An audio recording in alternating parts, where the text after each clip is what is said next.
So hello everyone, आज हम start करेंगे स्टेम के बारे में। आज हमारा मॉर्फोलॉजी इन फ्लावरिंग प्लांट का लेक्चर नंबर 4 है। कल हमने रूट्स खत्म कर लिया था। रूट क्या होता है, उसके मेन फंक्शन क्या है, उसके मॉडिफिकेशंस क्या है, हमने सब कुछ पढ़ लिया था। और हम इस चैप्टर में धीरे धीरे इसलिए चल रहे हैं क्योंकि इसमें बहुत सारे एग्जाम्पल्स हैं, ताकि आपको टाइम मिल सके, आप उन्हें अच्छे से ग्रास्प कर सको। ये मत सोचना कि हम इसमें धीरे धीरे चल रहे हैं, ठीक है। ये इसीलिए चल रहे हैं, इसका एक रीज़न है। हम धीरे धीरे टॉपिक कवर कर रहे हैं, नहीं तो हम चाहे तो एक ही दिन में रूट कर सकते हैं, फिर एक दिन में स्टेम कर देंगे, फिर फ्लावर और फिर फ्रूट, ऐसे भी कर सकते हैं। बट हम धीरे धीरे चल रहे हैं क्योंकि इसमें एग्जाम्पल बहुत ज़्यादा है। मॉर्फोलॉजी में हमें रूट में क्या एग्जाम्पल्स हैं, टैप रूट के क्या एग्जाम्पल, फाइब्रस रूट के क्या एग्जाम्पल हैं, एडवेंटिशियस के क्या एग्जाम्पल हैं, हमें सारे याद करने पड़ेंगे। इसलिए ताकि आपको टाइम मिले याद करने का, इसलिए हम धीरे धीरे चल रहे हैं इन चैप्टर्स में। ओके, तो देखो अब है स्टेम।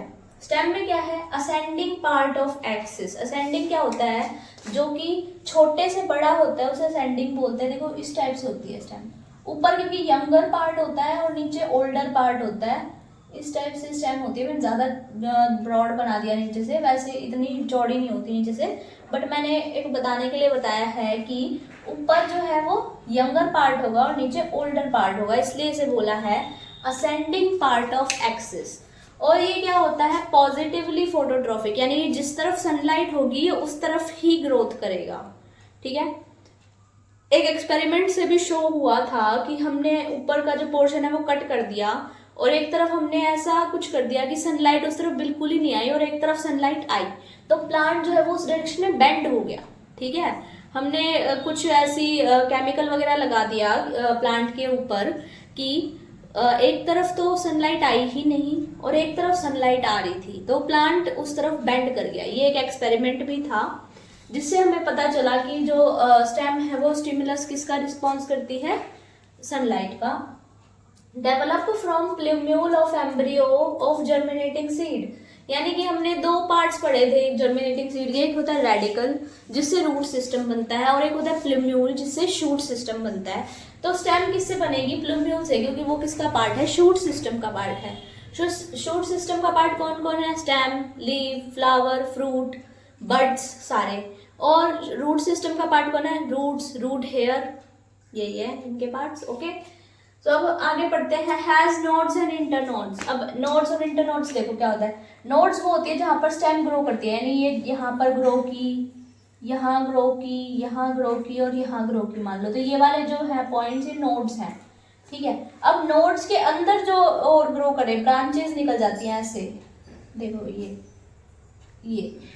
ये वाले जो पॉइंट्स है जहां से ब्रांचेस निकल रही है, इन्हें बोलते हैं इंटरनोड्स, ठीक है। यहाँ पर क्या प्रेजेंट होती है, स्टेम के ऊपर नोड्स और इंटरनोड्स प्रेजेंट होती हैं। Apical and axillary bud. Apical bud यानी जो सबसे ऊपर ग्रो करे वो एपिकल बड, और जो यहाँ बीच में ग्रो करे वो एक्सिलरी बड होते हैं।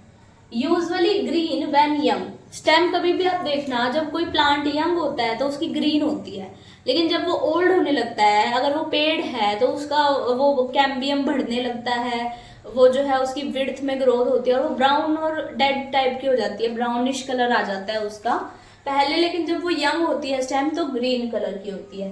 Letter often become woody and dark brown. यही पॉइंट आ गया कि बाद में ये वुडी यानी कि लकड़ी वाली और डार्क ब्राउन कलर की हो जाती है, ठीक है। यही था स्टेम के बारे में। अब हम इसके मेन फंक्शंस पढ़ेंगे कि इसके मेन फंक्शंस क्या हैं। तो आइए अब हम पढ़ते हैं मेन फंक्शन ऑफ स्टेम के बारे में। हमने स्टेम क्या होता है, उसके अंदर क्या क्या पार्ट्स प्रेजेंट होते हैं, वो सब पढ़ लिया है। अब हम पढ़ेंगे स्टेम का मेन फंक्शन क्या है, ठीक है। स्टेम का मेन फंक्शन है स्प्रेड आउट ब्रांचेस। ये ब्रांचेस को स्प्रेड आउट करती है, जिसपे क्या उगता है, फूल उगते हैं, फ्रूट्स उगते हैं और लीव्स उगते हैं। ब्रांचेस को ये स्प्रेड आउट करती है, okay. Conduct water and minerals and do photosynthesis. अब जो स्टेम होती है, ये लॉन्गर पार्ट होता है, इसके अंदर ही क्या पिट्स प्रेजेंट होते हैं। अगर हमने थोड़ा भी एनाटॉमी का हमें थोड़ा भी पता है, या अगर नहीं भी पता है तो मैं बताती हूँ। यहाँ पर कुछ सेल्स होते हैं या फिर यहाँ पर कुछ ऐसे कैविटीज होती हैं जिसके अंदर से वाटर को ऊपर की तरफ ट्रांसफर किया जाता है, जिसे हम ट्रांसपिरेशन पुल भी बोलते हैं। ठीक है। ऊपर की तरफ वाटर को ट्रांसफर किया जाता है, मिनरल्स को ट्रांसफर किया जाता है, जिससे कि और क्या करता है ये फोटोसिंथेसिस में भी हेल्प करता है स्टेम। ओके, अब इसके मॉडिफिकेशन देखो, ठीक है।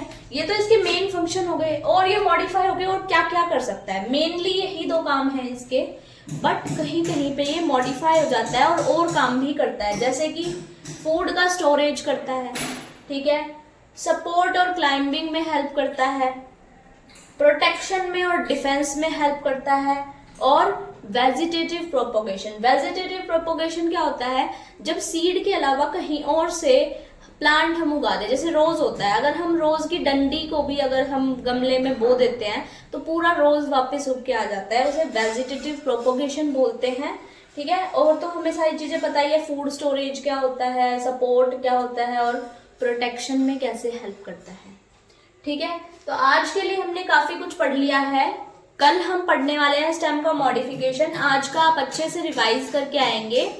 थैंक यू सो मच, आज के लिए इतना ही। अगर आपको ये वीडियोस अच्छे लग रहे हैं तो मेरे चैनल को लाइक कर दो, सब्सक्राइब कर दो और शेयर कर दो। थैंक यू सो मच, आज के लिए इतना ही।